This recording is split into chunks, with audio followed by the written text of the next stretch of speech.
Guys Radhe Radhe, good morning ને આપણી સવાર થઈ ગઈ છે ને આપણે તો નીકળી ગયા હોસ્પિટલ ને આજે તો આપણું ડાયાલિસિસ લાગી ગયું હતું ને નાસ્તામાં આજે હું ઘરેથી લઈ ગઈ હતી લસણવાળી ચટણી અને પરાઠા અને નાસ્તામાં હતું મમરા અને કોફી.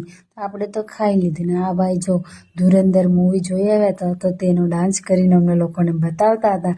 પછી તો શું અમે થોડીક વાર બધાએ મસ્તી કરી અને પછી આપણો ડાયાલિસિસ નો ટાઈમ પૂરો થઈ ગયો હતો તો આપણે તો પછી કીધું કે ભાઈ અમારું ડાયાલિસિસ પૂરું થઈ ગયું. પછી તો શું અમે બધા વાતો કરતા ગયા, થોડા ઘણા દાંત કાઢ્યા, અમે બધાએ મસ્તી કરી અને પછી તો આપણું ડાયાલિસિસ પૂરું બી થઈ ગયું. અને પછી આપણો વારો હતો આપણું બ્લેન્કેટ વાંચવાનું. પછી તો શું બ્લેન્કેટ લઈને આપણે થોડી પિક્ચરની એક્શન કરી નાખી છે આજે તો ડાયાલિસિસમાં.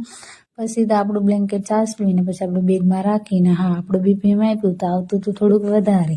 તો પછી તો શું આપણે ગોળી ખાઈ નાખી હતી ને પછી આપણે ભાઈ લેવા આવી ગયા હતા ને આપણે તો નીકળી ગયા આપણા થેલા બેગ લઈને. તમે મને કોમેન્ટ કરતા ભૂલતા નહીં ને ફોલો પણ કરી દેજો.